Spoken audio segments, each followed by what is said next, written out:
Bringing out the best in Job Corps students, how to reduce discipline write-ups and effectively improve student performance and behavior. I'm Michael R. Chapman. I'm a guidance counselor at the Oconaluftee Job Corps and an applied behavior analyst. And today we're going to look at how to improve student performance using the science of behaviorism. Much of this content is taken from the book by Aubrey C. Daniels, Bringing Out the Best in People. And I would highly advise reading that book as well. Have you seen this meme?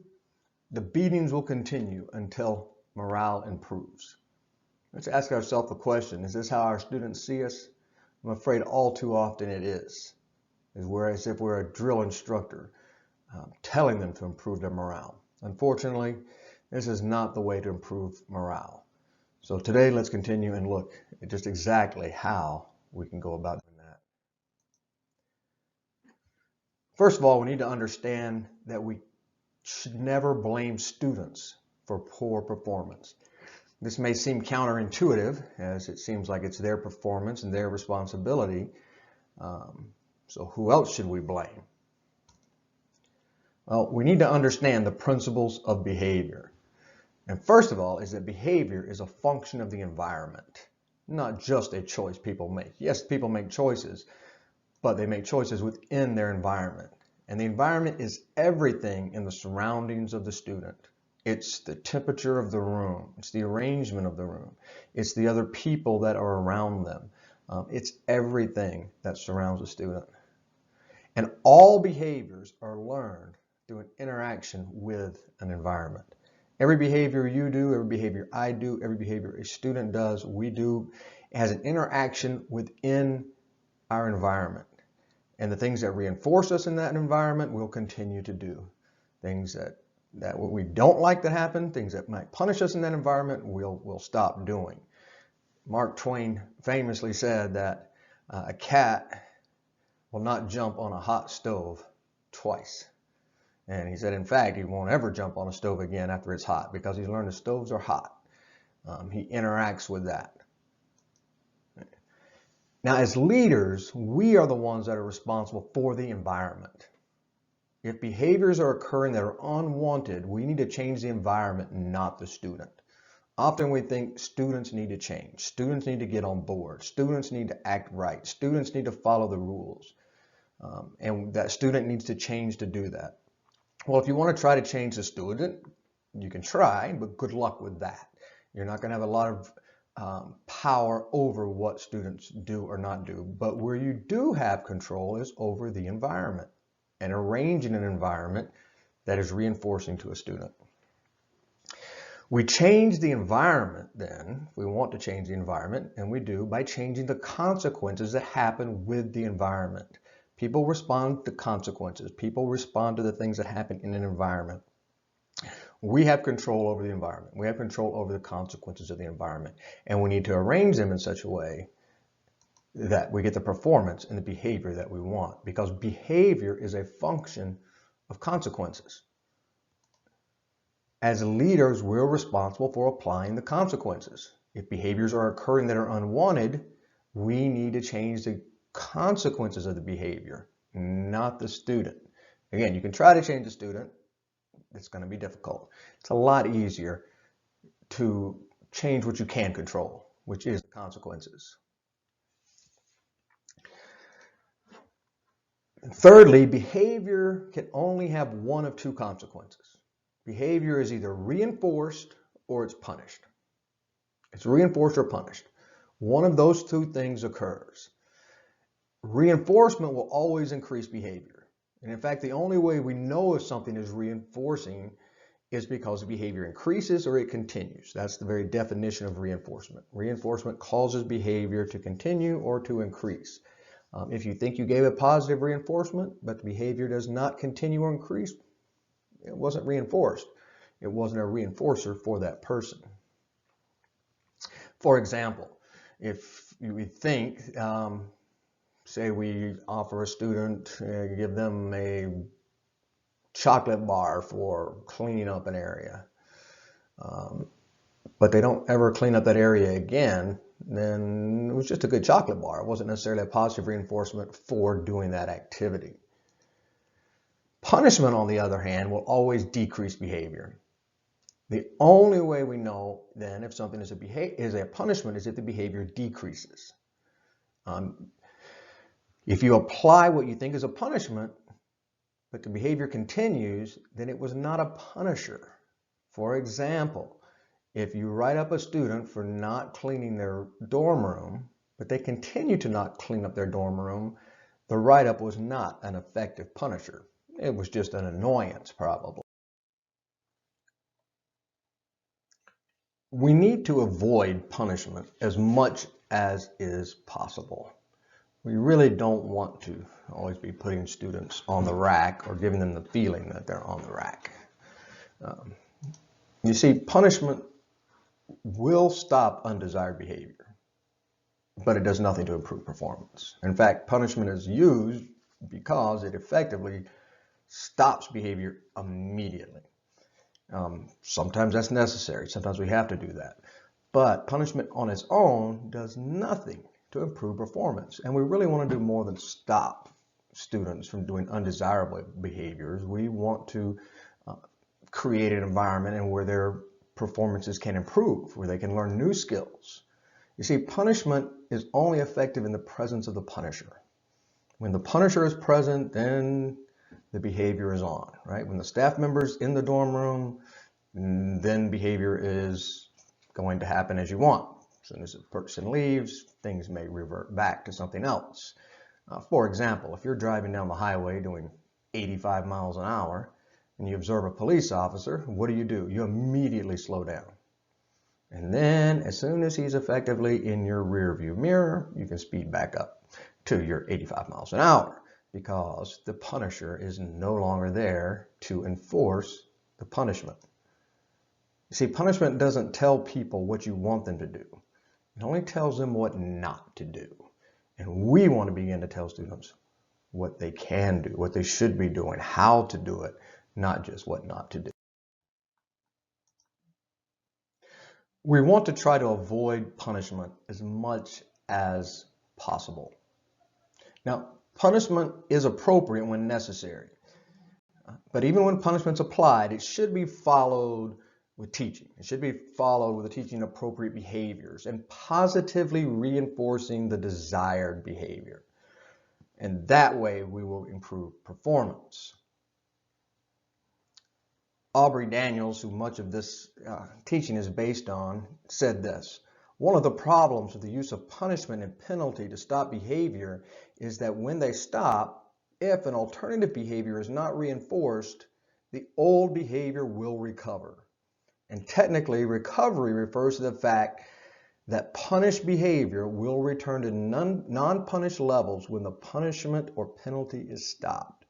And basically what he's saying there is once the punishment is stopped, the old behaviors come back.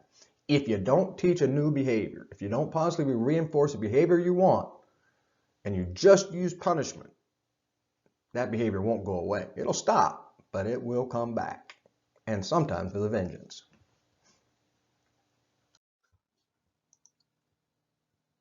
So rather than using punishment, we want to use reinforcement to improve student performance. To do so, let's understand what reinforcement is. Number one, reinforcement always increases behavior. If you want a behavior to increase, you have to reinforce it. In fact, this is a behavior rule. If you want a behavior to increase, you must reinforce it. And in fact, any behavior will continue or increase if it's reinforced. Good behaviors, bad behaviors, it doesn't matter. Any behavior. If it's reinforced, it will increase. See, if you want a student to clean their room regularly, it must be reinforced. A reinforced behavior continues. And in fact, something is only considered a reinforcer if it increases behavior. If the behavior does not increase after applying something, then it's not a reinforcer. It's maybe just something they like. No matter how much you think that person wanted that thing or liked that thing, if it doesn't affect their behavior in a positive way, positive meaning increasing, then it was not a reinforcer. So now there are two types of reinforcement, and this is really where the rubber meets the road in understanding and using reinforcement. The first type of reinforcement is what we call negative reinforcement. This is I avoid something that I don't like. Now, don't think of the word negative as bad. We often think negative means bad, but when it comes to reinforcement, it doesn't mean bad. It just simply means something is taken away. Think of it like a subtraction, taking away. I avoid something I don't like, and then I do the behavior that is required or wanted of me. It means the behavior is reinforced by avoiding something. I want to avoid something, therefore I comply with the request because I don't want that to happen. An example would be, I don't want to get a write-up, so I clean my room. And the threat of a write-up is a negative reinforcer because you're trying to avoid the write-up. You want to avoid write-up, so you clean the room. It's a reinforcer because the behavior increases. Remember, our definition of a reinforcer is it increases behavior. And negative reinforcement does that. Seems like it works. Seems well, doesn't it? But is it? It's not the only kind of reinforcement. So let's look a little further here then at positive reinforcement. And this is a phrase we've all heard. We all hear about positive reinforcement and we feel we know what it means. But again, people mistake the word positive for good. Positive doesn't mean good here. It means adding something. So think of both these terms in a mathematical equation of subtraction, negative, and addition, positive. You take something away or you add something. Both are reinforcers, but with positive reinforcement, I gain something I like. I'm not just trying to avoid something, I actually gain something I like. Something I want is given to me, whether that is a positive comment from my peers or from staff, or whether that is earning some free time. I gain free time. It's always gaining something. If I am told every time I clean my room, man, what a great job you did. You just really do a great job on that. It just looks great. It looks absolutely great. I'm going to be more likely to clean my room because that social reinforcement, those positive words, mean something to me. So here's these ideas in a chart form. On the left, we have negative reinforcement represented by an R negative and positive reinforcement by an R positive. On the left side, a negative reinforcement, you avoid something unwanted. On the right side, positive reinforcement, you gain something wanted. Again, on the left side, negative reinforcement, desired behavior increases because the student avoids something undesirable, completing a task to avoid being written up. On the right side, under positive reinforcement, desired behavior increases because the student gains something desirable, completing a task, gaining social recognition of superiors or peers. Now, notice in both of these cases, the desired behavior increases, but the motivation is different. One case is avoiding, the other is seeking to gain. And this is a very, very important distinction.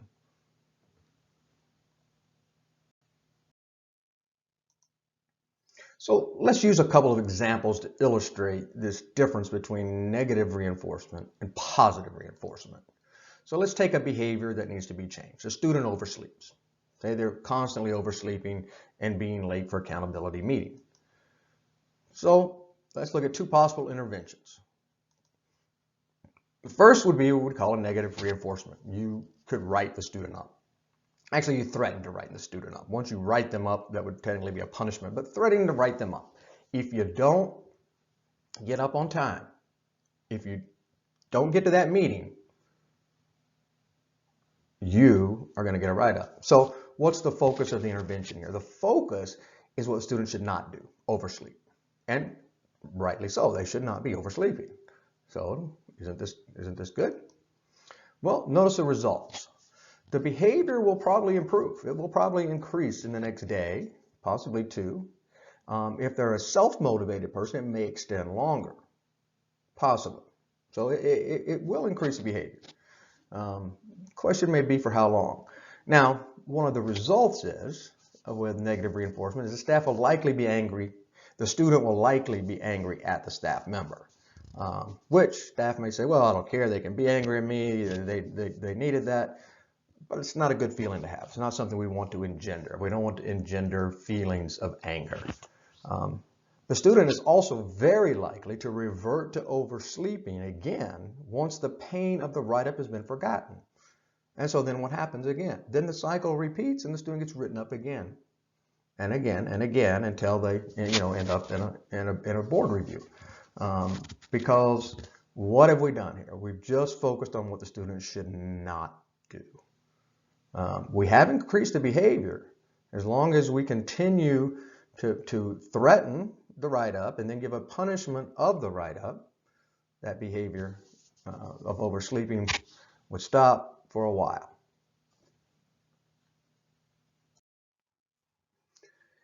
But now let's look at another example. Let's look at an example of positive reinforcement.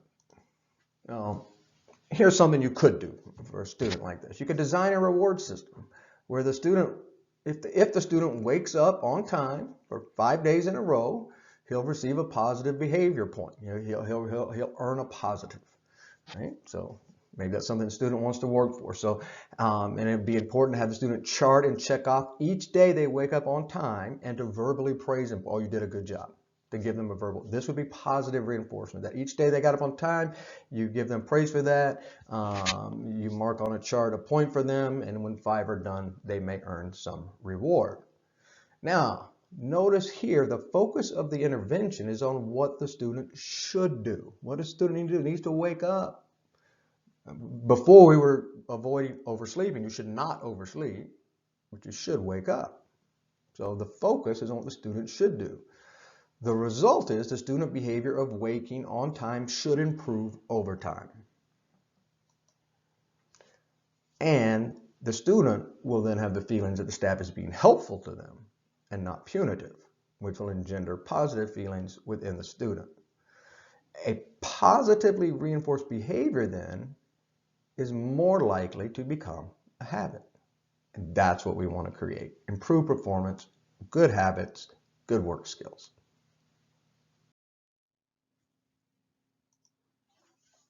So then, what we want to do is minimize negative reinforcement, maximize positive reinforcement. Okay? Negative reinforcement is when someone complies with a request to avoid or escape something, as we have said. In other words, I clean my room to avoid getting a write-up. I wear a mask to avoid getting a reprimand. Negative reinforcement will increase compliance, but it's a low form of motivation and will only produce the minimum required compliance. Now, this is very important. You see, look at that again. Negative reinforcement, it will increase the compliance. You'll get it. But the motivation in the student is very low level, and they'll only do just what's required to avoid getting into trouble. People do just enough, and no more. If there's no write-up, then behavior doesn't happen. You're not going to threaten me, nothing's going to happen, I'm not going to do it. If I'm not verbally reprimanded, why wear a mask? See, constant negative reinforcement may be necessary at times to enforce rules. Sometimes it's necessary to use it. I said constant, I should have said consistent reinforcement, negative reinforcement. Sometimes you have to be consistent in that. There is a place for it. However, it tends to produce behaviors that just enough to comply with the rules. It also produces other behaviors in the students. It produces resentment. They resent the staff. It produces lying behaviors. Did you do this? Yeah, I did it. Hiding behaviors. All these behaviors get produced with negative reinforcement. So it has a lot of collateral damage to it. Therefore, it should be minimized and replaced with positive reinforcement. Now, next we're going to watch a video with Aubrey Daniels, who, again, a lot of the information here is taken from his book. And I think it's worth listening to. And it's about when we say, you did a good job, but. Right? You did a good job, but. So sometimes we think we're doing a positive reinforcement. Well, you did a good job cleaning your room, but. And we need to be careful with the use of, you did a good job, but. In this video, we're going to talk about motivation and the ways that managers demotivate without realizing it. Aubrey, you're doing a great job, but that's the way that managers tend to, and they do that but because they don't want you to think that you're doing the best that you possibly could. Yeah. Well, the whole idea of you did a good job, but Many people think, when I talk to them, they say, well, I use positive reinforcement all the time. Well, if you do that, then go to the performer later and say, did you get any positive reinforcement from your boss today? And I'll guarantee you, 99 times out of 100, they'll say, no, I didn't. Okay, so, but a manager who knows what the outcome is supposed to be of a project or whatever, goes in, gives the feedback to the employee because they want to motivate him, and they say, you know, this part of it was really good. Nevertheless, there was a part of it that needed to be improved or wasn't done well. Yes. So? Well, what I think you do is you say, hey, you did a really good job on this. You got it in on time, and it's really concise. It's really what I wanted. Thank you very much. Let some time pass. And then go back and say, I was thinking about this last night or this afternoon, and here's something I think next time you do this, if you did it this way, it would be better. Now, most people receive that as helpful. When you do, you did a good job, but it's always criticism. So the one is much better than the other. Let some time lapse, even if you go down the hall and turn around and come back. Even if you hang up the phone and call back again and say, hey, I was thinking about this some more. What if we did this? What do you think about that? Well, maybe that'd be a good idea. There's a statistic in the book that I heard many years ago interviewing Fran Tarkenton, who said exactly the same thing. And he used 4 to 1. So go. 4 to 1 what? Well, Fran and I used to be business partners, and did not know that. Really? That's where he got that. Is that right? Are you serious? Wow. But early on, as I was working with managers about helping them use positive reinforcement, they would want, well, how much should I do, and should I use negative consequences? And so I looked into research to see what I could find, and what I found was that Becker and Becker at Florida State, in working with teachers, found that teachers who had a ratio of 4 positives to 1 negative had better discipline and better achievement in classes. And also Richard Stewart, who was working with delinquents, found that in delinquent families, the best ratio was about 1 to 1, where the positives and negatives were about even. But when you looked at non-delinquent families, it approached 4 to 1. So we kind of use that as sort of a range of looking at your interaction, not with a single person, but how do I do? It's feedback to me in terms of how I'm doing today. You know, is my ratio, in other words, am I more on the negative side than the positive side? There's hardly a workplace in this country where there are not more positive things occurring every day than negative things. And so if you end up with more negative than positives in a day, then you're probably doing something wrong. Read something online that if you smile, your body physiologically, psychologically, you'll be in a better mood. I'm wondering if the same thing is true here, that if this feeds on itself, that if the management and the culture of the organization is positive, that it feeds on itself. It absolutely does. I mean, I think, physically you go home feeling better at night, for one thing, than you would have, had you been grumbling all day and you've been looking for things that are wrong.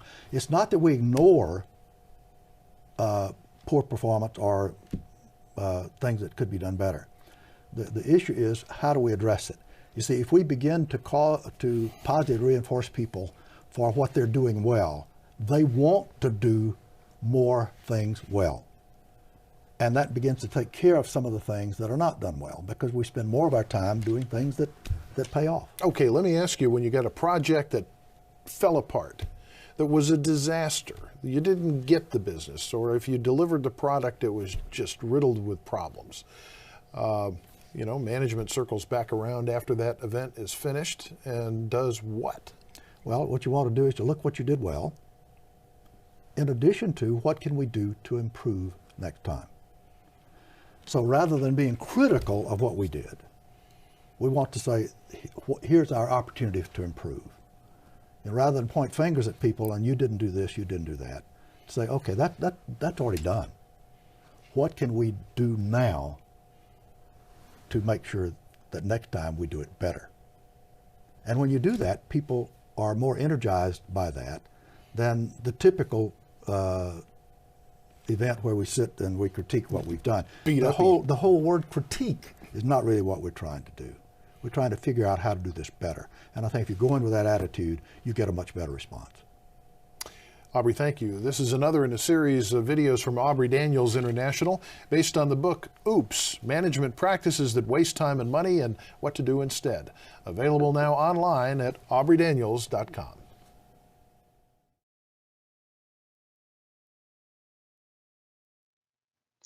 So that's what we have to watch about in using that word, but. You did a good job, but.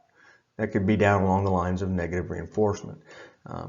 Murray Sidman has said negative reinforcement produces lives of desperation, stamps out ingenuity and productivity, and turns joy into suffering, trust into fear, and love into hatred.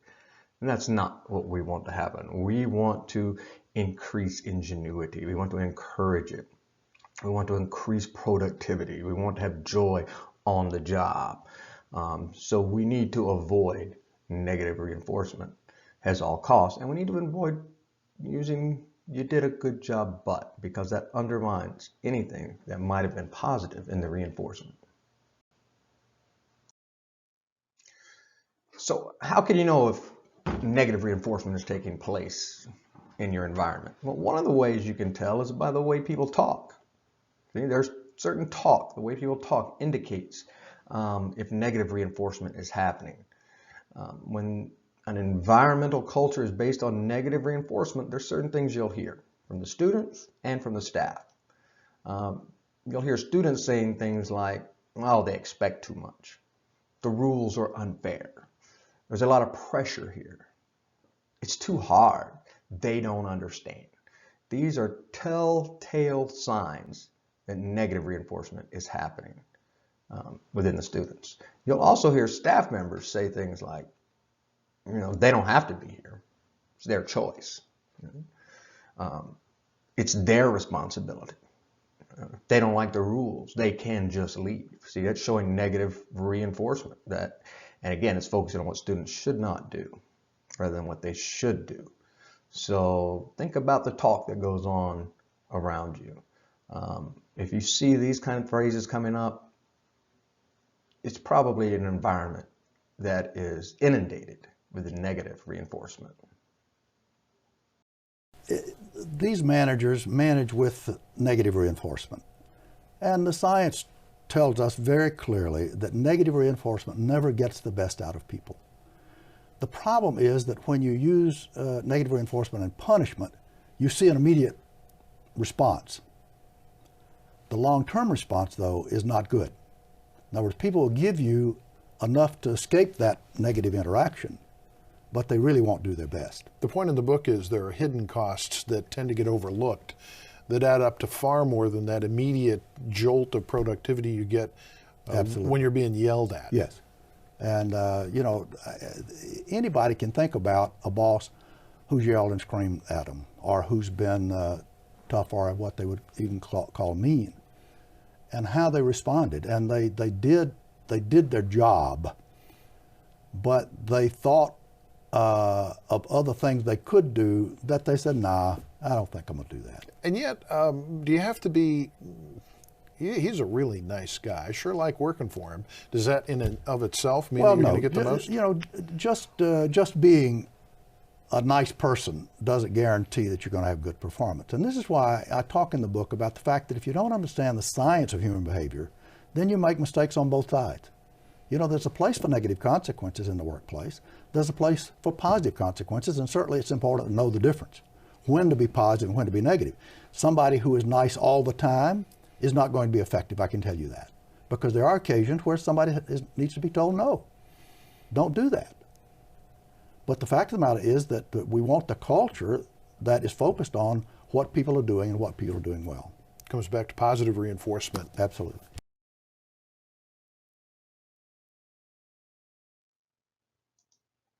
So while we want to reduce negative reinforcement, we want to maximize positive reinforcement. And remember, positive reinforcement is adding something that someone wants. It's giving something, it's gaining something. And positive reinforcement occurs when something desired immediately follows a behavior or is close to the behavior. It's very important that the positive reinforcement is done as close to the behavior as possible to continue to increase the behaviors that you want. Next is a video I hope you'll enjoy that gives a little example of this. Are you finished? Well, thank you. How thoughtful. Would you like a chocolate? Yeah, sure. Thanks. Oh, sorry, Sheldon. I almost sat in your spot. Did you? I didn't notice. Have a chocolate. Thank you.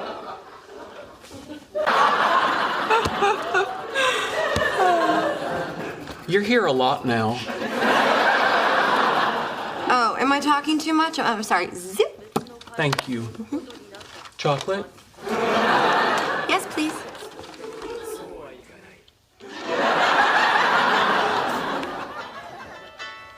Oh, hey, Kim. Yeah, you know what? Hold on. Let me take this in the hall.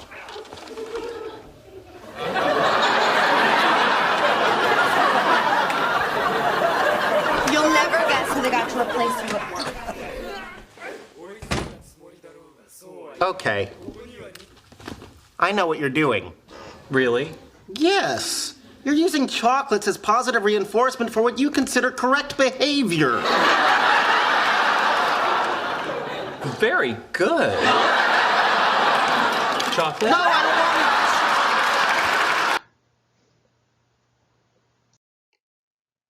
So that was a great example of giving positive reinforcement immediately after behavior, rewarding behavior you want, and it continues to increase. But let's talk for a moment about the difference between rewards and reinforcement. It's a mild understanding, mild difference, but it's important for us to understand. Sometimes we give out rewards and we think we've been given positive reinforcement, but a reward is something that takes place in the future and occurs well after the behavior, and therefore it may or may not be positive reinforcement. For example, having a pizza party after having a clean dorm for a whole week. That is a reward. But because it doesn't occur right after the behavior, and it may not be directly related to that behavior, it may not be positive reinforcement. It may work as that. But what's important is that it's rewarded along the way. So think about an Olympic runner. What is it that keeps an Olympic runner wanting to run, wanting to achieve? Is it the gold medal? Well, that's certainly the reward at the end, but really it's crossing that finish line and hearing the cheers of the fan. That's the immediate positive reinforcement. The gold medal is just a reward. It's crossing that finish line that keeps them running and keeps them going. Now, it's important to have a secondary positive reinforcer that can be used to lead to reward, like earning points toward a goal. If you set up a reward, you want to set up a way to reinforce behavior even as it's occurring. So when you're working toward a future reward, be sure to positively reinforce the steps along the way. For example, in our illustration of a pizza party at the end of the week, make sure that throughout the week, using a chart marking the times that it's clean. So you're giving verbal praise, a physical sight, you're giving immediate positive reinforcement for what's done that leads to the reward. That will make the reward a positive reinforcer. You see, positive reinforcement will increase behavior, improve motivation, and have long-lasting results. Positive reinforcement is the most powerful agent of behavior change. If you want to see behavior change, you have to engage in positive reinforcement. Otherwise, if you rely on negative, you're going to get just enough to get by. But we want to do so much more than that. Now, there are two types, at least, of positive reinforcement. The first is what we call social reinforcement, and it's extremely strong. And it comes in the form of the verbal praises, pats on the back, recognition in front of peers. You should lavish lots of verbal praise on students. You cannot give too much social reinforcement. And you will soon find that students will enjoy working for you and completing your request when you praise them and compliment them often. It's going to happen. Even as Aubrey Daniels said earlier, you should have a ratio of 4 to 1 at least to give. Every time if you give any reprimand, then you need to give 4 positives on top of that. The other type of reinforcement is a tangible reinforcement. That's where something physical is given, right? Perhaps an edible reward, like we saw in the video with giving Penny chocolates, or points earned that lead toward a reward. Right? This can be physical positive reinforcement. Being able to do some activity when work is completed or having free time. These are tangible reinforcers. Both are very strong, very powerful, and need to use both of these. So let's talk for just a moment about how to deliver positive reinforcement correctly. People often say, well, I tried it, it didn't work. Well, there's a correct way to do things. And so let's see about some of the correct ways to give positive reinforcement. Number one, it should be given as close to the behavior as possible. Again, even as we saw in the video there from the Big Bang Theory, to immediately giving something. Immediately, and it doesn't take a lot to immediately give praise. But see, the further away the reinforcement is from the behavior, the less influence the reinforcement has.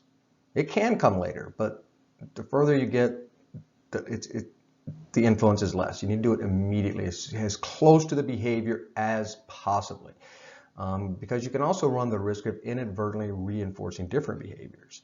If you wait over time and then give a positive reinforcement, it could get associated with a different behavior. Positive reinforcement should also be contingent on a specific behavior. It's given after a specific behavior occurs. For example, if free time is available after the dorm is clean, then the free time is contingent upon cleaning the room. If the student is able to access the free time without cleaning the room, then you've inadvertently reinforced not cleaning the room. So free time should only be given in this scenario after the room is cleaned. If you give in to, oh, please, we'll clean it after, give us the free times first, then you will reinforce the wrong behavior. So you want it to be contingent on the behavior. Hey, when you clean your room, you get free time. Positive reinforcement should be reinforcing to the individual. So be sure it is actually reinforcing. Every individual is different. And what reinforces one person may not reinforce another. The test that something is reinforcing is if the behavior continues or increases. If the behavior you want, if you're not seeing the behavior you want, then you're not using a positive reinforcer for that individual.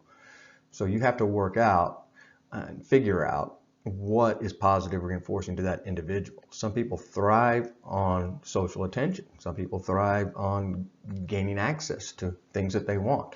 You have to find out what's reinforcing for each individual. And as we saw in the one video with Aubrey Daniels about, you did a good job, but positive reinforcement should never contain a but. It should never be, you did great, but you could have. Leave out the could have for another training lesson. And positive reinforcement should be given at a minimum of 4 to 1. 4 positive comments to every 1 negative comment or correction or punishment. If you give out a punishment, if you give out a correction, make sure you go back and give out a lot of positives.